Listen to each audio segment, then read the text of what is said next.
In the days of the Little Red Schoolhouse, motivation was never a problem. Students did as they were told without question, or out came the switch or the dunce cap. That type of motivation is a form of external control and is based on punishment and rewards. As you will learn in this program, a more effective approach is recognizing that students are internally motivated and devising ways to understand and use that motivation. This internal motivation is a key element of Dr. William Glasser's choice theory explanation of human behavior. Dr. Glasser holds that all behavior is driven by the choices students make to meet their internal basic needs. Now for more on this subject, John Erwin. All right, we're going to move ahead. All right, there are two general, motivation is one of the most important concerns that teachers have.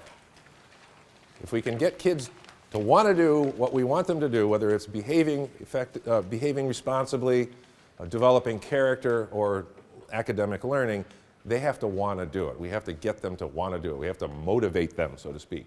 And there are two general types of motivation. External motivation, which is the carrot and stick approach, do it for this incentive, or do it or I'll hurt you, kind of strategy. And there's some problems with external motivation. We're going to look at those later. I've changed the configuration of the workshop a little bit. Instead of the workout, that's later, after the workshop. We're going to look at intrinsic motivation first, and then come back and look at extrinsic motivation. I used to do it the other way around, but I want to start off with the positive. So we're going to be looking at internal motivation, which is appealing to what intrinsically motivates people and using what we know about intrinsic motivation to get them to want to do what we want them to do. So I'm going to ask you to flip ahead to about page 5 in the handout, if you're following along in the handout. We'll come back to this. We're going to start off again with talking about intrinsic motivation. As I said before, this is based on Dr. William Glasser. If you have heard of Dr. William Glasser, please stand up and say, "That's me." Dr. William Glasser. Okay, so majority have. There's still some who have not. Glasser developed a theory of human behavior called choice theory. And he's written several books, many books, on the quality schools and the application of choice theory to the classroom. We're only going to be focusing on one component of choice theory today, which is the 5 basic human needs that Dr. Glasser developed. There are several needs-based internal control psychologies out there that have certain needs that they theorize that all human beings have. Glasser's not the only one. The reason I like Glasser is because his 5 basic needs seem to encompass all the other theorists' needs. They are also, there's only 5 of them, not like Maslow's hierarchy of needs where there are several levels and they were in a hierarchy, and each level of the hierarchy was broken down into other needs. That got very confusing, but we all had to memorize that in undergraduate school. Even though Maslow came out later on and said it's not a hierarchy after all. They didn't put that in the textbook because we couldn't memorize that. Anyway, and the other thing I like about Glasser is there's 5 needs, and they're simple and they're easy to apply to the classroom once you understand what they mean. What Glasser says is that the purpose of all behavior is to fulfill one or more of these 5 basic needs that all human beings are born with. These are genetic instructions. Human beings, like all other organisms, living organisms, have genetic instructions. Our genes are telling us some things to do. Okay, now human beings, way smarter than acorns, spiders, and geese. We still have genetic instructions, but our genetic instructions are very general, and we have a lot of learning and a lot of choices involved in how we try to meet those needs. It would be probably a simpler world if we had more specific genetic instructions. It might be a more peaceful world too. Okay, so everything that we do, every choice that we make is our best attempt at the time, given the knowledge and resources at our disposal, to meet one of these needs. We are driven to meet our need for survival. That's a no-brainer. To love and belong. To gain power. to be free, and to have fun. Fun's a need. Now, I'd like you to, there's a graphic organizer on your table, an advanced organizer. It's a big circle. It says My Needs circle on it. I'm going to have you fill this advanced organizer out as I'm talking about the needs to make it personal. To apply new knowledge, you need to first understand it intellectually and then personalize it, figure out how is it going to fit in your life, and then you can apply it to other people. Okay, so I'm going to talk about each need in a little bit more detail, and I'm going to have you think about the people, the places, and the activities you use in your life to satisfy that particular need. Okay, survival is, like I said, it's a no-brainer. We all know that we're driven to survive. We need food, we need food, water, oxygen's good. We need shelter, we need safety. Now, but because human beings have the capacity to think about their future, there's a psychological component to this physical need. It's that need for security, future security. So people want to know, not only am I okay now, am I going to be okay now, am I comfortable, am I, fed, am I watered, am I breathing? But how about 10 years from now? How about 20 years from now?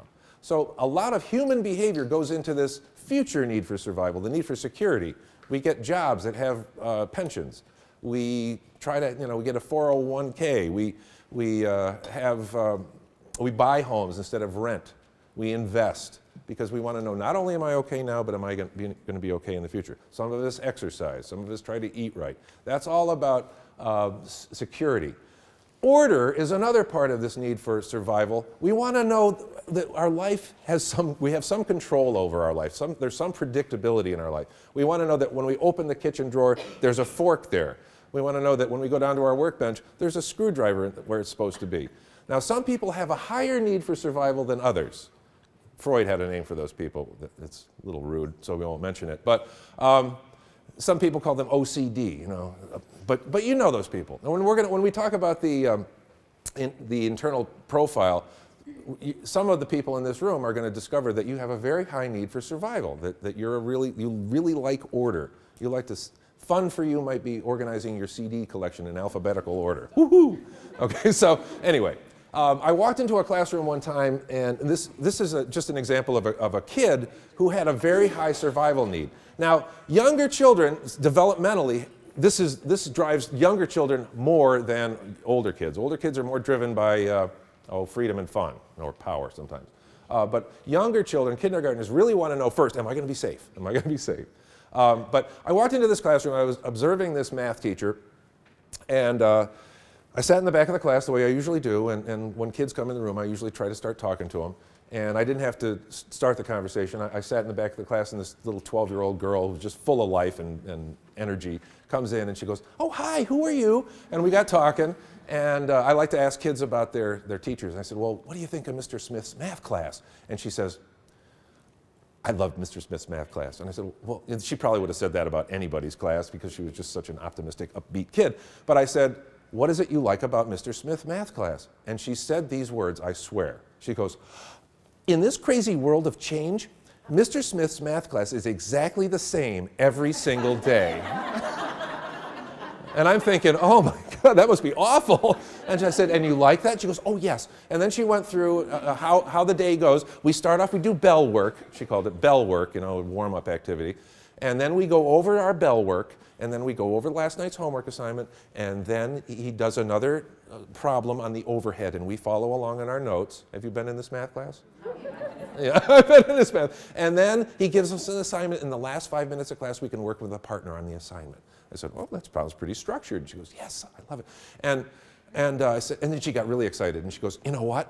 Also, he has a Monday tie, a Tuesday tie, a Wednesday tie, a Thursday tie, and on Friday, he doesn't wear a tie." I'm like, I've got this guy, diagnosed. OCD all the way. But she loves this. She's got a kid with a high survival need. She loves the predictability. Now, part of it is environment, and part of it is genetic, I think. But she came from a neighborhood, not a real safe neighborhood, probably not a lot of order in her neighborhood, maybe not a lot of structure at home. She came to school. This is a school, the Ernie Davis Middle School in Elmira, New York. Not a real safe place. It's one of those places that when the bell rings and there's a change of classes, the teachers hide in the classroom and there's chaos out in the hallway. So, you know how middle school kids can treat each other. So probably not feeling real safe out there. So when she comes to Mr. Smith's math class, for the next 42 minutes at least, life is predictable, life is safe. So it really appeals to her. Now there might be a couple other kids, I'm guaranteeing there are a couple other kids in that classroom who might have a high need for freedom, who are sitting there going, dear God, please make Mr. Smith wear his Monday tie on Tuesday, just something different, you know. But, okay, so we have a high need for survival. What I'd like you to do in your survival block at the bottom is, number one, write down the names of some people who sometime in your life, gave you the stuff that you need to survive. So probably parents would go in there, people who have fed you, watered you, clothed you. Also in there, we're going to focus on people first, some people who have taught you to take care of yourself physically or have helped take care of you physically. You know, I put my dentist and my doctor in there. I've been studying martial arts for a long time, and I would put Heidi Ochiai, my first karate instructor, in there. I remember him telling me when I was 19 years old, he said, Mr. Erwin! I said, yes, sensei. He said, you a physical wreck. I said, thank you, sensei. I was a physical wreck, and he knew it, and he taught me how to take care of myself better. Okay. Oh, if you have an exercise partner, I ran a marathon a few years ago, and I had a guy that I ran with, we motivated each other to get up at 5 in the morning and go for a run. So I put his name in there. So who are some of the people who have encouraged you to take care of yourself or help take care of you in your life? That's the people. The things in there, the activities in there, what are some things that you do to take care of yourself? Maybe you're like me, you like to exercise. Or even if you don't like to exercise, maybe you like to floss. So things that you do to take care of yourself physically.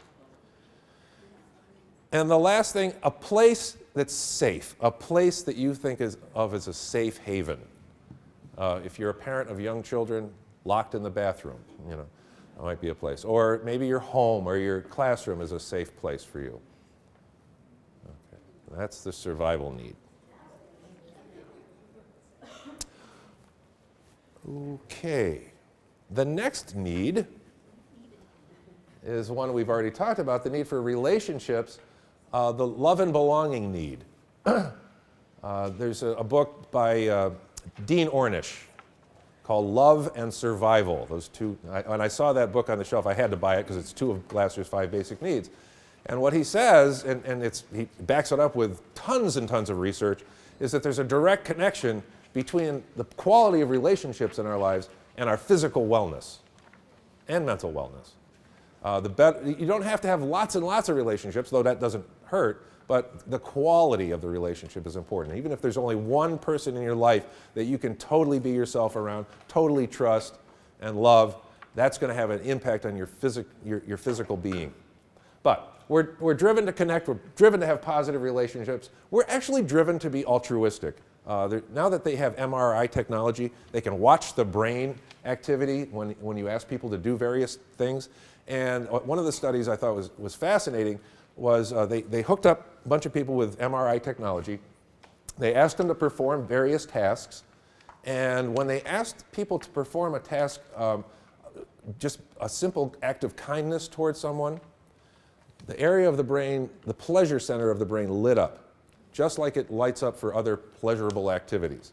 It's as if humans are hardwired to be kind to each other. Now, that's scientific study, but you know that when you do something nice for somebody, it just feels really good.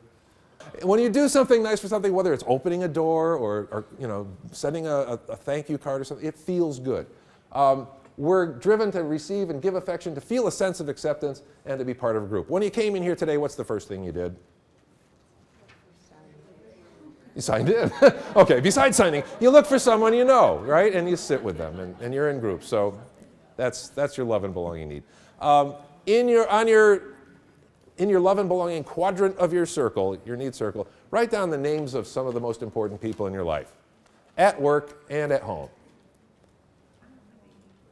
It's in your love and belonging quadrant.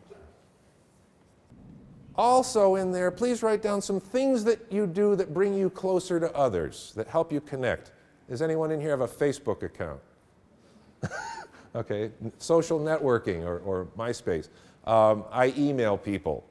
I like to go out to dinner with people. And finally, a place where you feel really connected. My home, of course, but I also have, my family of origin is from Vermont, and even though there aren't very many relatives left back up there, I have a sense of connectedness to Vermont. Okay, the next need, power. This is the one that has the most, it's most misunderstood. It takes the most explanation. When I was herded into our auditorium as a fifth or sixth year teacher and told that I was going to learn choice theory and I was going to like it, I was a little reluctant. We'd already been through several different programs in this years that I was there, and I was kind of skeptical about this new program we were going to learn. So I sat in the back with a coach friend of mine, and we kind of tuned out as soon as we heard this need for power. I said, this theory is flawed. I don't have a need for power. I'm not a power-hungry person. I'm not an authoritarian. I'm not super competitive. This theory is just wrong. Well, I wasn't listening. I wasn't open-minded. Because when Glasser talks about power, he's not talking about that kind of power. He's talking about personal empowerment. It's achieving, being curious, gaining knowledge and skills. Francis Bacon said, knowledge is power. John F. Kennedy said it again, knowledge is power. And it is, the more you know, the more you can do, the more of an impact you can have on the world. And that's really what power is, having the ability to make an impact on the world. It's feeling competent. It's being recognized for your competence. All of this it's a big subset of needs under power. It's having a say, being given a voice. It's being listened to, and it's enjoying a sense of self-worth that's based on achievement, learning, and so forth. So this is a very important need to school. This is what school is about, giving kids power to take control of their lives and to become productive members of a democratic society. Now, when you have kids in a classroom with I talked about the girl with a high need for survival. When you have kids in the classroom with a high need for power, sometimes that can be a problem. My stepson is one of those kids. My stepson can turn anything into a competition. Now that translates in the classroom into his being sometimes a class clown or wanting to be first in line, has to be first, always having to win. It also, during a conference with his teacher, I realized that, well, she told us that he was saying things like, I got 6 100s in math.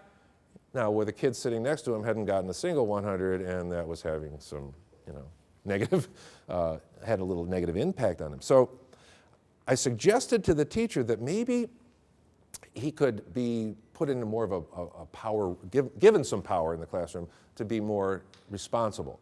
Give him a way of meeting his need for power responsibly in the classroom. You'll see less of this other stuff. So she made him a student teacher assistant.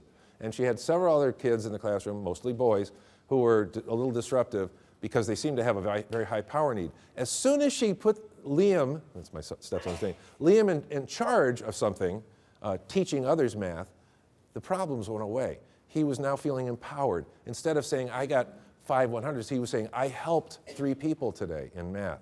And he just shines. It feels so good to help people. He's feeling like he's being recognized for being good at stuff. And the class clowning and the I'm better than you, and even the first in line stuff has diminished. So by giving students responsible ways of meeting their needs, the less responsible ways that they attempt to meet their needs will diminish.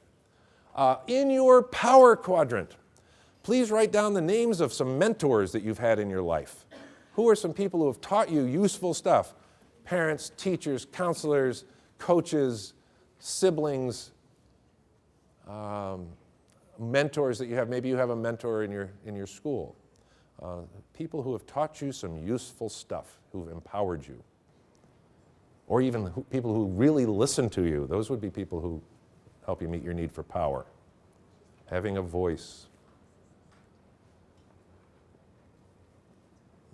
For the activities, what are some things that you're good at? Write down some things that you are good at. That's a way you meet your need for power. So some things that you're good at, also some things that you're working at becoming good at, because the need for power isn't just to have power, it's to gain power, to get better at things throughout our lives. So what are some things that you're working at getting better at? Now these needs all work together. They all help us survive. If you think about these needs back in our primitive days, we needed each other to survive. We really needed each other just to physically survive, to defend the clan against the saber-toothed tigers and stuff like that. We needed each other to help raise the children, to gather together, to hunt together. So it worked. When people had effective ways of meeting their love and belonging need, they were able to survive better. Power, we would still be living in caves if we weren't as a species driven to get better at things, to know more things, to have an impact on our world. Maybe we've had too big of an impact on our world, but we've been able to mold the world to make it a more comfortable, safe place for us. So the power need is helped us survive as a species. Okay, the next need. This is another one of those no-brainers. You don't have to tell people that they have a need for freedom. All you have to do is tell them to do something that they don't want to do, and they'll feel their need for freedom being impacted. The first war we fought in this country was a war for freedom, putting our survival need at risk for another psychological need, the need for freedom. We are driven to be autonomous. All you have to do is have somebody tell you, do this. There's no choice, and you'll feel that need for freedom kick right in. You'll say, I don't want to. Even if you wanted to before, when somebody says, you have to do this right now, you don't want to as much. Impact of the classroom, remember. There are two types of freedom. Freedom 2, which is having lots of choices. We like choices. We like big menus. We like, lots of options. And freedom from, which is novelty, something new and different. As I said before, in that classroom where it was, Mr. Smith did everything the same every single day, there are probably some kids in that classroom with a high freedom need who are saying, please do something different. So we need freedom from boredom, freedom from the same old routine, freedom from pain, freedom from fear. Freedom. In your freedom quadrant, write down the names of some people around whom you can just be yourself. No pretense, no social masks, just totally be yourself. Probably not a lot. And some people, it's everybody. But those are the gregarious types. So you can really be yourself. I'd put down my wife, my best friend. I would not put down my children. I cannot totally be who I am around my oldest son, because he'll ask me questions like, Dad, did you ever? Nope. Nope, didn't inhale. Okay. So I just don't even ask me those questions, because I'm not going to answer them. Dad, did you ever? Nope, because that gives him permission. All right, people around whom you can be yourself. Things that you do that when you do them, you feel free. Feel free, maybe taking a nap. That's a good one. Surfing the internet, going to movies, shopping, taking walks in the woods, riding a motorcycle. Different ways people meet. Bungee jumping. Meet your need for freedom. Just taking a walk. I love to run. I'm a runaholic. If a couple days I don't run, I start going through withdrawal. And I love to run in the morning, but I love to run by myself. I don't like to run with other people unless it's training for a marathon, because I just, I don't want to compete. I just want time to myself. It's my freedom. That's my solitude. And where is a place where you feel particularly free? Again, if you're a mother of young children in the bathroom with the door locked, might be it. Or the beach, the woods, the mountains, your classroom. And then finally, what you've been waiting for, the need for fun. Now some people say, a need for fun? Nah, fun's just a nice thing to have. It's not something you really need. Oh yes it is. Imagine life with no pleasure ever again. Would you get up in the morning? No, you're not going to ever laugh again. You're never going to be able to play again. You're never going to have it sounds like Azkaban, from Harry Potter. I wouldn't get up in the morning if I knew that I was never going to have any pleasure in my life again. Human beings, like other organisms, are driven to play. Now, when I was writing this second book that's coming out in April, I had to do some research on this need for play because Glasser hasn't really based this need on research. So I was able to find it by going to some of the sociobiologists. And they look at play in animals. And they say all mammals play, and most of the other intelligent creatures in the world play. And there's two purposes of play. One is to learn. When kittens are playing, they're learning how to hunt. When dolphins are playing, they're learning how to elude predators and defend their young. Monkeys are learning also how to get through the trees. Squirrels, I had some squirrels in my backyard the other day that were playing. And again, they're learning how to get from tree to tree really quickly. They're learning. Human beings, when we play, quite often as small children, we're learning a lot of things. When Lena, little baby girl, sat in the sandbox for the first time, what did she do? She scooped up the sand and ate it. That's geology, right? She's learning about what the properties of sand, how they taste, and she probably wouldn't do it again. She learned something. Kids learn that when they hang from a tree and they let go, they fall. Learning isn't always fun, but quite often learning is fun. So they're learning how to cooperate. They're learning how to share. They're learning. We have to bring fun back to the classroom. Maria Montessori said it. Play is a child's work. And the other purpose of play is bonding. When animals play together, they bond. Social animals play a lot together. They usually start off playing with their parents, and then they start playing with siblings and other creatures their same age, and then they even play into adulthood. But most play occurs in childhood because it's about learning and about bonding. In your fun quadrant, who are the fun people? I call them the mushrooms because they're the fun guys in your life. Fun guy? Anyway, who are the fun people in your life? What are some things that you do for fun? And these are going to come from other quadrants. The fun people, the fun things, and the fun place. After the workshop participants fill out their needs cards, John leads them in a series of activities in which they will share their needs with colleagues and in turn learn about the needs and interests of others. The first activity is called Inner-Outer Circle, that has participants move around in a circle to share their needs, backgrounds, and interests. The Inner-Outer Circle activity can be adapted for classroom use to give students a chance to consider and articulate their own thoughts and to hear others' thoughts about questions or content presented in class. This is also a relationship-building activity, as students get to know each other better.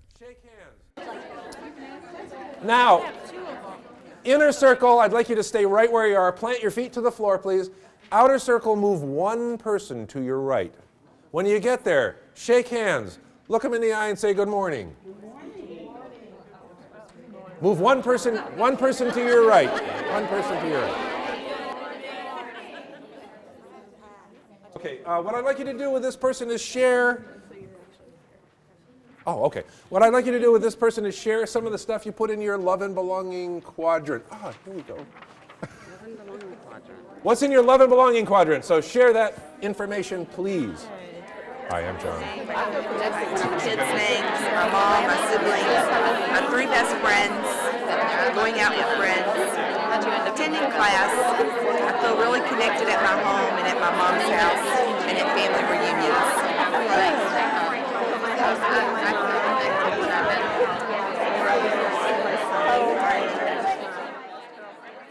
The second activity is called Do You Know Your Neighbor? This is another relationship-building activity that has participants sharing their personal interests and building relationships in a fun way.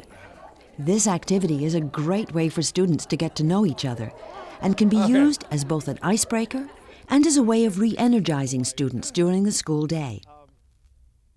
Okay, this is called Do You Know Your Neighbors? It goes by other names. Which Way the Wind Blows, I think, is one of them. Here's how it goes. You're going to be in the middle, so it's important that you know what to do when you're in the middle, because you don't want to be embarrassed. So what you do is you turn to someone in the group whose name you know, and you say, for example, Dottie, do you know your neighbors?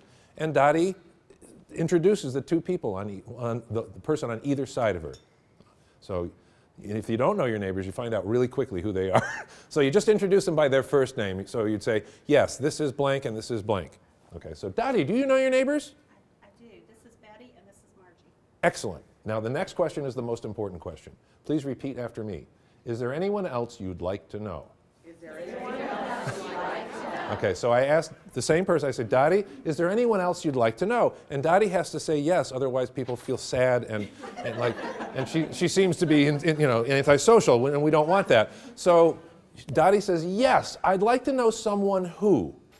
Yes, I'd like to know someone who. And then you fill in the blank with something you like to do, or some place you like to go, or something that you have. The criteria here is that you think that probably there's a bunch of other people who like the same thing, or have the same thing, or do the same thing. And then Dottie and everybody else who shares that same like, that common like, has to get up and move to a different chair. But not the chair right next to you. It's got to be at least 2 chairs away from where you were before. And hijinks ensue, as they say on the Disney cartoons, and one person will be left standing in the middle and the whole thing starts over again. We'll do guided practice. Dottie, do you know your neighbors? I do. This is Betty, and this is Marge. Thank you. Now notice what I do. Is there anyone else you'd like to know? Why do I do that? Because I don't know about anybody else, but I know Dottie's going to have to move, so I can get into her chair. There's strategies. The other strategy is, as the participant, if someone says, is there anyone else you'd like to know, don't stand up and say something like, I'd like to know someone who likes to solve calculus problems on Saturday mornings, because you'll be the only one standing up and people will think you're weird. Okay, so Dottie, is there anyone else you'd like to know? Sure, I'd like to know people who like to read. People who like to read, go! Get to a different chair, quick.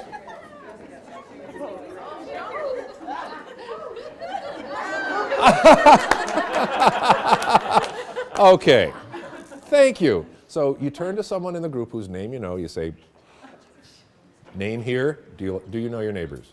Jessica, do you know your neighbors? Thank you, that's do you know your neighbors. Now a couple things. I've done that activity with kids and adults from 5 till adult. And everyone seems to love that game. Well, not everyone, but a lot of people seem to enjoy that game. Here's some pitfalls. With kindergartners and first graders, the common problem is that they all want to be in the middle. So they'll stand up, but they won't try to get to a chair. They just want to stand there, They have the eyes, they want all the attention. So with those kids, you have to really emphasize you got to try to get to a chair. With older kids, like grades 5 and up, the boys tend to want to knock each other down as they get to their chairs, so you have to explain that this is not full contact, do you know your neighbors, and that if you engage in irresponsible behavior, we'll just have to stop and do something like sit in our chair and do worksheets or something like that. So if kids want to have the opportunity to play games like this, they have to meet their responsibilities and behave safely and responsibly. It's a great way of getting kids to know each other. It's a great way of getting those eyes that were glazing over in the middle of the afternoon to sharpen up again. Just take a few minutes. Once they play that game, they want to play it every day. I had seniors who'd say, they'd come in the room, go, Mr. Erwin, can we please play Do You Know Your Neighbors today? I said, you're seniors. But they loved it. And I say, well, maybe, if we complete the assignment today or the classwork, then we can do that game. But if you see the eyes glazing over at 2 o'clock in the afternoon, you can play a quick game like this. It energizes them, and they get ready to learn again. And also, when kids have fun in your classroom, they start looking forward to coming to school. They start looking forward to coming to your class. And that's a great place to start, to build a relationship. In the next video, John will introduce the idea of creating a needs profile that can be used to differentiate your instruction so that you can capitalize on students' individual needs, strengths, and preferences.